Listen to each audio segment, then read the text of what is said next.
یہ وہ ہو رہا ہے جو اسرائیل چاہتا ہے، امریکہ چاہتا ہے، وہ سعودی عربیہ کے ذریعے ہوتا ہے۔ یہ اسرائیل کا حق ہے کہ وہ مسجد اقصی میں جا کر اپنی عبادت کرنے والے مسلمانوں کو بے حساب ماریں اور وہاں بم کے گولے چھوڑیں۔ یہ کہا جا رہا ہے کہ فلسطین زیادتی کر رہا ہے اور حماس جو ہے وہ آتنکوادی آرگنائزیشن ہے۔ اس ملک میں بھی، ہندوستان میں، مسلمان آتنکوادی ہے۔ جو مسجد گرائے وہ دیش بھکت ہے، اور جو مسجد بچائے وہ دیش دروہی ہے۔ ساتھیوں، آپ کو معلوم ہے کہ 11 دن کے بعد اس خون خرابے کا اور قتل غارت گری کا جو غزہ میں فلسطینیوں کے ساتھ ہو رہا تھا، اس کی جنگ بندی کا اعلان کیا گیا۔ یہ 24 گھنٹے کے اندر بھی ہو سکتا تھا، کیونکہ سیکرٹری جنرل UN نے کہا تھا کہ جنگ بندی فوراً کر دی جائے، اس سے پہلے کہ معصوموں کی جان جائے۔ امریکہ نے مداخلت کر کے روکا اور کہا ہم بات چیت کر رہے ہیں، ہم کو ابھی موقع دیا جائے۔ موقع ان کو دیا گیا۔ 5 بار انہوں نے اسرائیل کے پرائم منسٹر سے بات کری۔ یقینی طور پہ اس وقت تک بات کرتے رہے جب تک کہ وہاں سینکڑوں بچے شہید ہو گئے، نہ جانے کتنی مائیں عورتیں قتل ہو گئیں۔ پورا غزہ جو تھا وہ ایک ویرانے کی طرح بن گیا، مکانات ڈھا دیے گئے، یہاں تک کہ وہ عمارتیں جہاں سے میڈیا کی خبریں پوری دنیا کو ان کے مظالم کو دکھانے کے لیے موجود تھیں، ان عمارتوں کو بھی نیچے کر دیا گیا، گرا دیا گیا۔ یہ سب ایک سازش کے تحت کیا گیا۔ یہ قصہ آج کا نہیں ہے، یہ بہت زمانے سے، سالوں سال سے آپ کو معلوم ہے کہ دنیا میں 2 بڑی سلطنت تھی، ایک برٹش امپائر تھی، ایک آٹرم امپائر تھی۔ آٹرم امپائر کو تباہ کرنے کے بعد پہلی جنگ عظیم میں جو بٹوارا ہوا تھا اور ایک ملک کو توڑ کر 2 درجن سے زیادہ ملک آزاد کیے گئے تھے، اس کا مقصد جو تھا وہ آج بھی قائم ہے۔ آپ کو معلوم ہے کہ امریکہ کا پریزیڈنٹ یہ کہہ رہا ہے کہ اسرائیل کو اس کی اجازت ہے، اس کا حق ہے کہ وہ اپنی حفاظت کرے، اپنے ملک کی حفاظت کرے، یہ امریکہ کا پریزیڈنٹ کہہ رہا ہے۔ لیکن فلسطینیوں کو اس کی اجازت نہیں ہے کہ وہ اپنی دفاع کریں۔ آپ سوچئے، کوئی دنیا کا کوئی ملک یہ نہیں بول رہا ہے۔ ویسٹرن ورلڈ جو یہ کہتا ہے کہ ہم ہیومن رائٹس کے پاسبان ہیں، ہیومن رائٹس کے ہم رکھوالے ہیں، مسجد اقصی میں نماز کے وقت پولیس جاتی ہے اور وہاں آنسو گیس کے گولے چھوڑتی ہے اور سجدے میں پڑے مسلمانوں کو ٹھوکریں مارتی ہے۔ یہ کس کا حق ہے؟ یہ اسرائیل کا حق ہے کہ وہ مسجد اقصی میں جا کر اپنی عبادت کرنے والے مسلمانوں کو بے حساب ماریں اور وہاں بم کے گولے چھوڑیں۔ اس پہ کسی نے، امریکہ نے یہ بات نہیں کہی کہ اسرائیل کو بھی، ہر ملک کو اس کا اختیار ہے کہ وہ اپنی ملک کی حفاظت اور دفاع کرے۔ اسرائیل بھی کو اگر یہ حق ہے کہ وہ اپنے ملک کی حفاظت کرے تو فلسطینیوں کو بھی یہ حق ہے۔ فلسطین ایک ملک ہے جس کو 138 ملکوں نے ریکگنائز کیا ہے۔ بد نصیبی یہ ہے کہ آج فلسطین کی باؤنڈری بھی نہیں طے ہے، ان کو یہ بھی نہیں پتا ہے کہ ان کا ملک کہاں سے کہاں تک ہے۔ 90% ان کی زمین پہ قبضہ کر لیا گیا، اور یہ کہا جا رہا ہے کہ فلسطین زیادتی کر رہا ہے اور حماس جو ہے وہ آتنکوادی آرگنائزیشن ہے۔ میں نے اس سے پہلے بھی آپ کو کہا تھا یہ سب کس لیے ہو رہا ہے؟ اس لیے کہ جو خلیج کے اور خاص طور سے سعودی حکومت، آل سعود کی حکومت جو ہے، یہ ایک عجیب حکومت ہے۔ یہ کبھی سعودی نام کا کوئی وجود نہیں تھا اس نقشے پر، یہ حجاز کا ایریا تھا، لیکن اس کو سعودیہ کہا گیا۔ دنیا کا واحد ملک ہے جو بادشاہ کے نام پر اپنے ملک کو چلاتا. اب اس کی اگر تاریخ کو آپ دہرائیں تو آپ کو معلوم ہے کہ 2022 میں جب سلطنت عثمانیہ ہار گئی اور ترکی کی یہ حصہ بانٹ شروع ہوا، اس وقت یہ کہا گیا کہ 1922 میں ایک میمورنڈم آف فلسطین بنایا گیا، جس کے ساتھ کہا گیا کہ برطانیہ اس وقت تک اس کی دیکھ بھال کرے گا کہ یہاں یہودی اور مسلمان اور کرسچنز کس انداز سے رہیں گے. یہ جارڈن کا حصہ بنایا گیا. سن 1948 میں یعنی 26 سال کے بعد یہ طے ہوا کہ 16,000 اسکوائر کلومیٹر فلسطین ایک الگ ملک ہوگا اور اسی میں سے 11,000 اسکوائر کلومیٹر اسرائیل بنے گا. یہ فیصلہ ہوا، اس کے خلاف ہنگامہ بھی ہوا. اس وقت فلسطینیوں نے کہا کہ بھئی ہماری زمین پر اتنا بڑا حصہ آپ کیوں دے رہے ہیں؟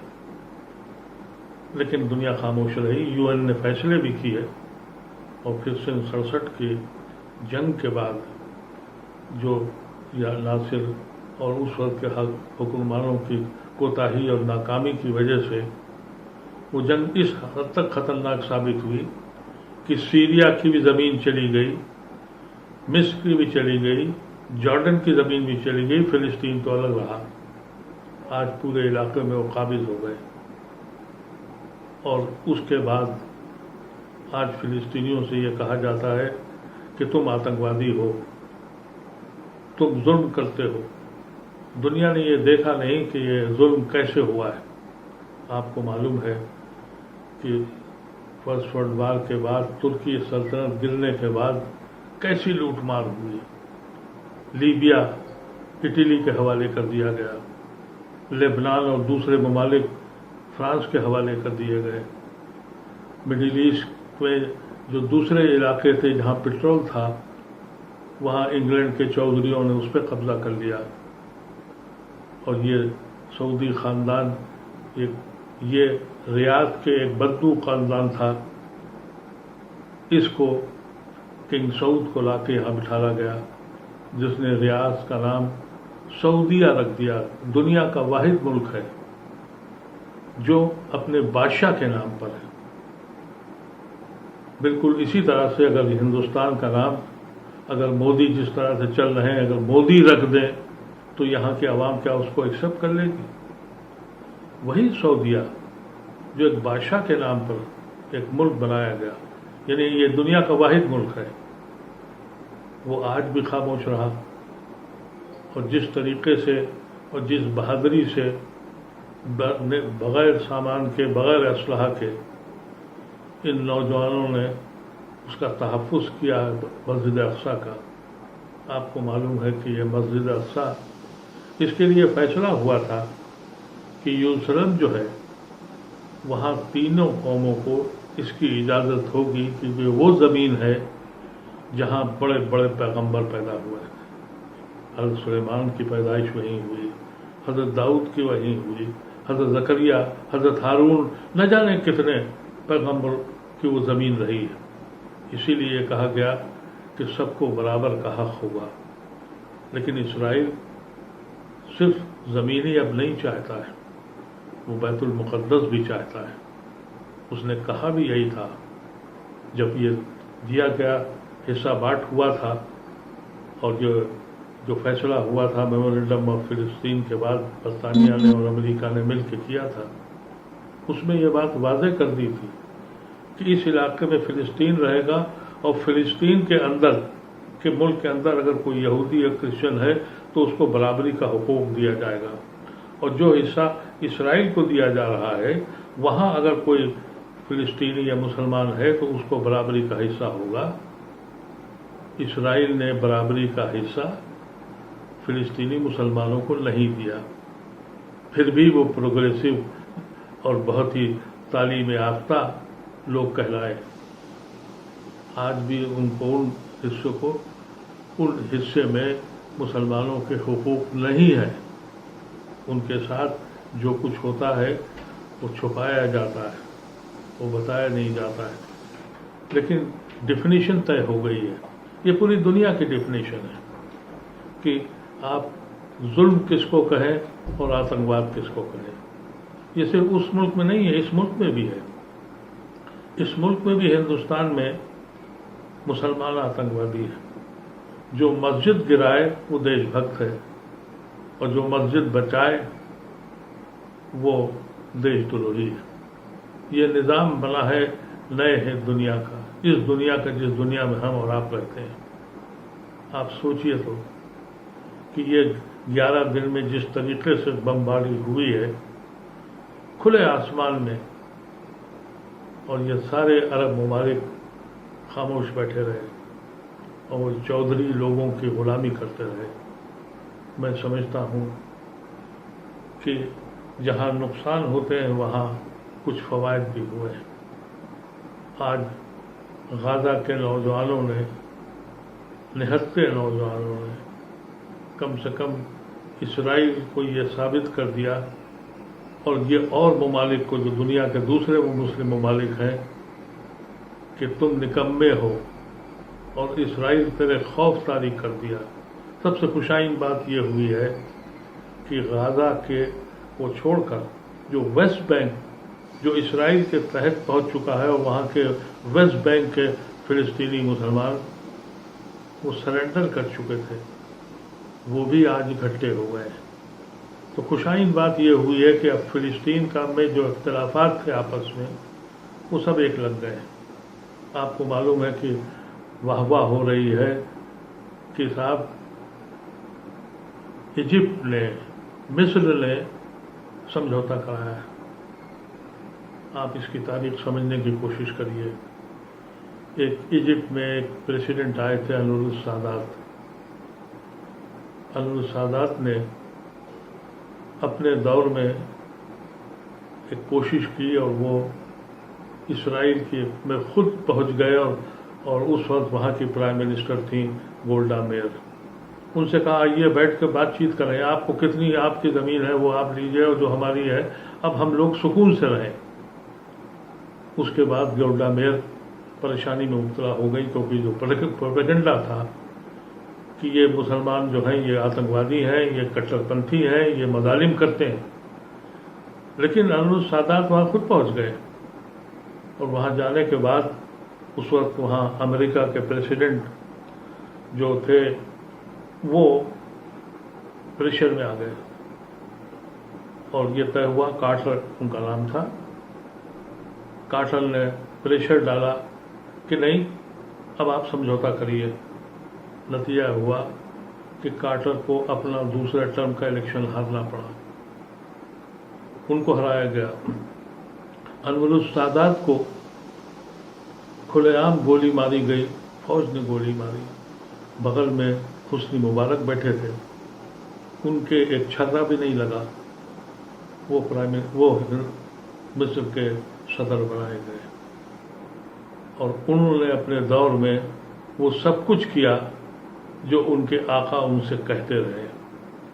اور یہ جو پی ایل او کی تنظیم تھی اس میں بٹوارا شروع ہوا، اور حماس اور پی ایل او الگ الگ دو جماعتیں بن گئی.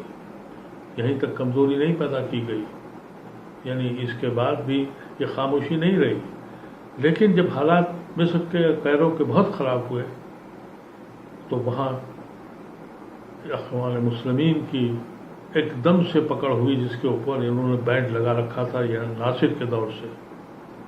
اخوان مسلمین کا نمائندہ ڈاکٹر مرسی وہ جب حاکم بنا اور اس نے غلطی یہ کری کہ یہ کہہ دیا کہ ہم فلسطین کے ساتھ رہیں گے، نتیجہ ہوا کہ مرسی کو سعودی عربیہ کی حکومت نے بغاوت کرا کے اس سیسی کو جو آج حاکم ہے اس کو حاکم بنا کے بھیج دیا اور ڈاکٹر مرسی کو مار ڈالا. یہ سب کچھ یہ وہ ہو رہا ہے جو اسرائیل چاہتا ہے، امریکہ چاہتا ہے، وہ سعودی عربیہ کے ذریعے ہوتا ہے. آج سیسی کی واہواہی کی جا رہی ہے، انٹرنیشنل میڈیا کہہ رہا ہے کہ